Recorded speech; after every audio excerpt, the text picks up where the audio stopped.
یہ احادیث کی جو خدمت ہے، کتنے ائمہ کے اصحاب ایسے ہیں کہ کتنے بڑے بڑے مقامات انہوں نے حاصل کی. جیسے کہا جاتا ہے کہ حضرت زرارہ ابن اعین چھٹے امام کے اور پانچویں امام کے بھی اصحاب میں سے تھے. امام نے فرمایا تھا کہ چھٹے امام نے ان کے متعلق کہ اگر زرارہ نہ ہوتے تو میرے والد کی احادیث ختم ہو جاتی. اور اس قدر یعنی پورا خاندان آل اعین، یہ آل اعین پورا خاندان، اس نے دین کی اس قدر خدمات انجام دی ہیں. اچھا، آل اعین کوفی تھے، یعنی ان کے والد کوفے میں رہتے تھے. اچھا، زرارہ کے جو والد تھے وہ عیسائی تھے. زرارہ کے والد عیسائی تھے اور زرارہ کے جو والد، زرارہ کے دادا عیسائی تھے. زرارہ کے جو والد تھے وہ عیسائی سے مسلمان ہو گئے تھے. تو آپ نے دیکھا اس کے بعد ان کے اس بیٹے نے اتنی احادیث کی خدمت کی، اتنی ائمہ کی خدمت کی کہ باقاعدہ یعنی امام نے فرمایا تھا کہ اگر زرارہ نہ ہوتے تو آثار نبوت مٹ کے رہ جاتے.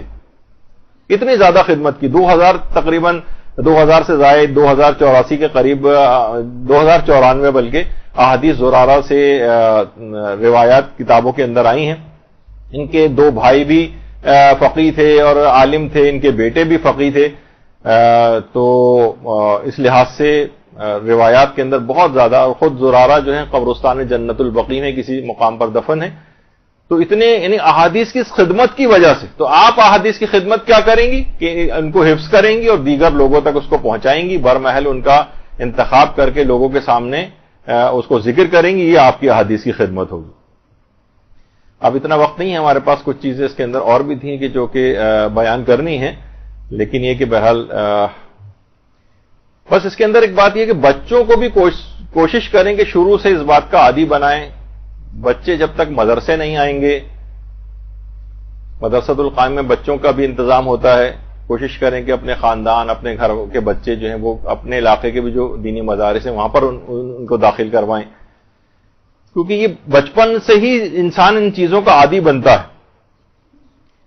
علماء تک اپنے بچوں تو آپ دیکھ رہے ہیں ایک عالم ہے، اس نے اپنے بچوں کو بھی عالم بنایا ہوا ہے، چھوٹے بچے وہ بھی امامہ لگا کر بیٹھے ہوئے ہیں وہاں پر. تو اس سے کیا ہوتا ہے کہ ایک فضا ایک گھر کے اندر ایک سازگار ہوتی ہے، چاہے وہ عام دنیاوی تعلیم بھی کیوں نہ حاصل کریں، بچپن سے دینی تعلیم کا بھی باقاعدہ ایک انتظام ایک ٹیوشن ٹیچر کے طور پر گھر کے اندر لگائیں، ایک ٹیوٹر کے طور پر کوئی نہ کوئی ان کو پڑھانے کے لیے آئے. تو اب پوری نسلیں اس طرح سے چلتی ہیں. اگر آپ دیکھیں آیت اللہ سیستانی کے جو دادا تھے سید حسین صفوی، آیت اللہ سید حسین صفوی یہ قاضی القضات تھے اپنے زمانے کے. وہاں سے سلسلہ چلا تھے باقر سیستانی، جن کا امام زمانہ سے ملاقات کا واقعہ بھی بہت مشہور ہے، ایک عورت کے پردے کے حوالے سے جو بہت مشہور ہے، جو بھی پڑھنے کا ٹائم نہیں. یہ آیت اللہ سیستانی کے والد ہیں باقر سیستانی، انہی کے نام پر انہوں نے اپنے بیٹے کا بھی نام رکھا ہے. اور آیت اللہ سیستانی کے جو بھائی تھے یہ محمود سیستانی، اب تو انتقال کر گئے، یہ بھی عالم دین اور بہت بڑے مجتہد. آیت اللہ سیستانی پھر خود اپنے والد اور اپنے دادا کے بعد یعنی یہ خود یعنی سوچیں کہ کیا یہ خاندان ہے کہ ایک سے ایک بڑھ کر اس کے اندر دادا قاضی القضات، اس کے بعد والد بھی آیت اللہ، اس کے بعد خود آیت اللہ سیستانی مرجع عالم، اور اس کے بعد پھر اپنے جو ان کے بیٹے ہیں باقر اور رضا، یہ خود تقریباً درجہ اجتہاد پہ ایک کے ہیں اور دوسرے کے تو در سے خارج چل رہے ہیں. اور آیت اللہ سیستانی کے جو پوتے ہیں دونوں، یہ بھی دونوں عالم دین. یعنی یہ 5 نسلیں تو میں نے آپ کے سامنے اسی طرح سے جو ہے وہ ذکر کر دی، ایک سے ایک بڑھ کر اس کے اندر جو ہے وہ افراد موجود ہے. تو یہ اس سے ہوتا ہے گھر میں جب ایسی فضا سازگار ہو علم دین حاصل کرنے کی، تو پھر اولادوں میں بھی یہ سلسلہ چلتا ہے. تو آپ نے دیکھا دادا، والد، آیت اللہ سیستانی، پھر ان کے بیٹے اور پوتوں تک جو ہے یہ سلسلہ اس انداز سے چلتا ہوا آ رہا ہے. تو اسی طرح سے آیت اللہ بہجت کے جو والد تھے، ان کا نام بھی محمود تھا. آیت اللہ بہجت بہت چھوٹے تھے، ایسی تربیت والد نے کی کہ بہجت جو ہے سوچیں کہ کتنے بڑا ایک مرد عارف جو ہے وہ بن گیا. تو بچپن سے یہ سلسلہ جوانوں کے اندر یہ شوق بیدار ہوتا ہے، تو پھر کہیں جا کر اس قسم کے افراد نظر آتے. اور اس کے لیے دعائیں بھی کرنی چاہیے. آیت اللہ شیخ جعفر علی کشف الغطا کے متعلق ملتا ہے کہ خانہ کعبہ کو دیکھ کر دعا کرتے تھے کہ پروردگارہ میرے خاندان اور اولادوں کو فقیہ بنا دے. اور پروردگار نے ان کی تڑپ کو دیکھ کر دعا کو قبول کیا, ان کے نامور فقیہ ان کے خاندان میں پیدا ہوا, ایک سلسلہ پورا جو ہے وہ قائم ہو گیا. تو اپنی دعاؤں کے اندر اس سلسلے کو جاری رکھنا ہے کہ علم دین ہماری نسلوں کے اندر باقی رہے. تو اس لحاظ سے بہت اس بات کی اہمیت ہے. اچھا دیکھیے, گھروں میں ہمارے عام طور پر پڑھائی لکھائی کے سلسلے میں کیا ہوتا ہے, فضا سازگار نہیں ہوتی. دنیاوی پڑھائی کے لیے بھی کون سی چیزیں اختیار کی جاتی ہیں جو مائیں عام طور پر کرتی. کہا جاتا ہے کہ اولاد کی تربیت یا پڑھانے لکھانے کے لیے ماؤں کے جو خصوصی آلات ہوتے ہیں تربیت کے, وہ یہ ہیں جو آپ کے سامنے ہینگر اور پنکھے وغیرہ سے پٹائی وغیرہ کا. اس سے گھر کا اچھا ماحول تھوڑی بنے گا. اس مار پٹائی سے آج تک کوئی بچہ پڑھ کے نہیں دیا. ہاں البتہ بچپن سے شوق اگر بیدار ہو گیا تو ایسا شوق ہوتا ہے کہ پھر وہ جوتوں کے پاس بیٹھ کر بھی پھر علم حاصل کرتا ہے, اور پھر بڑھاپے تک یہ شوق چلتا ہے.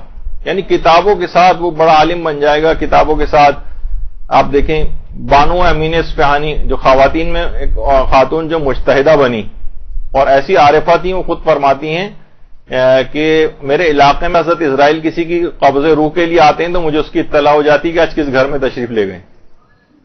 تو بانو امین اصفہانی کے متعلق میں ویسے پہلے بیان کر چکا ہوں پچھلے نشستوں میں جو کلاسز ہوئی ہیں یہاں پر, کہ بانو امین اصفہانی کے 11 اولادیں تھیں. کوئی سوچ سکتا ہے کہ 11 اولادوں کتنے زیادہ مسائل ہوتے ہیں ان کے تربیتی, اس کے باوجود بھی اتنا علم حاصل کیا کہ درجہ اجتہاد تک پہنچی. لیکن اس کے لیے ویسے ہی کہ ایک دفعہ ایک بیٹے کا انتقال ہو گیا تھا. جس وقت یہ طالب علم تھیں اور علم حاصل کرتی تھیں تو وہ عالم دین کو گھر پہ پڑھانے کے لیے آتے تھے. اس دن انہوں نے خود چھٹی کر لی, آج تو بانو کے بیٹے کا انتقال ہوا, آج کہاں پڑھیں گی. تو انہوں نے باقاعدہ ان کو کسی کو بھیج کر بلوایا کہ آج آپ پڑھانے تشریف نہیں لائے. کہا کہ خانم میں سمجھ رہا تھا کہ آپ آج بیٹے کا انتقال ہو. کہا نہیں, علم دین کے لیے. یعنی انہوں نے اپنے جو معمولات زندگی اس کو متاثر نہیں کیا. تو یہ تبھی اس بلندی اور اوج تک یہ افراد پہنچتے ہیں. تو بڑھاپے کے اندر بھی شوق اسی انداز سے برقرار رہتا ہے. مرجے ہو جاتے ہیں لیکن مطالعے کا شوق. آیت اللہ شبیری زنجانی آج بھی اتنا مطالعہ کرتے ہیں. اسی طرح ہمارے سارے مراجع کا یہی حال ہے. اور نماز کا شوق اگر بچپن سے ہو جائے, علم دین کا شوق بھی نماز کا شوق ہو جائے, تو یہ پھر بچپن سے ہی اپنے پیچھے نمازیں بھی کھلونے کو رکھ کے اور اپنے جو بھی اس طرح کے جو ہوتے ہیں ان کو پڑھانے کا شوق ہو جاتا ہے.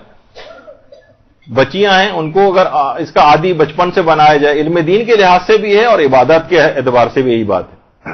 حتیٰ کہ پھر یہی بچے اگر بیمار بھی ہو جاتے ہیں تو وہاں پہ بھی کہتے ہیں کہ ہمیں نماز پڑھنی ہے.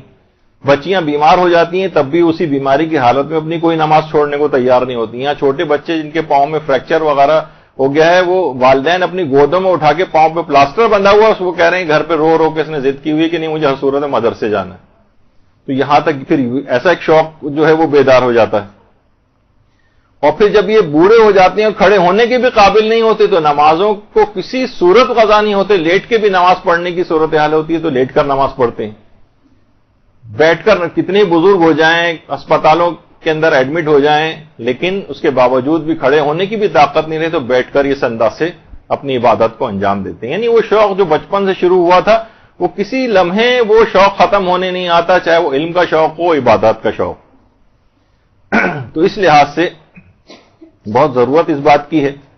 تو اچھا, اس میں آپ کو ایک بات اور بھی دیکھ رہی ہیں کہ گھریلو کام کاج سے آپ کو پہلو طے نہیں کرنا ہے کہ بس آپ کہنے اب تو میں مدرسے جا رہی ہوں تو اب تو میں گھر کا کھانا بھی نہیں پکاؤں گی اور گھر کی صفائی ستھرائی بھی نہیں کروں گی, اور والدین چلا رہے ہیں گھر پہ اور دیگر بھائی بہن ناراض ہو رہے ہیں, یہاں تک کہ یہ سب باتیں سبب بنیں گی کہ آپ کا تعلیم دین کا سلسلہ ادھورا رہ جائے. تو آپ کو گھریلو کام بھی سب کرنے ہیں.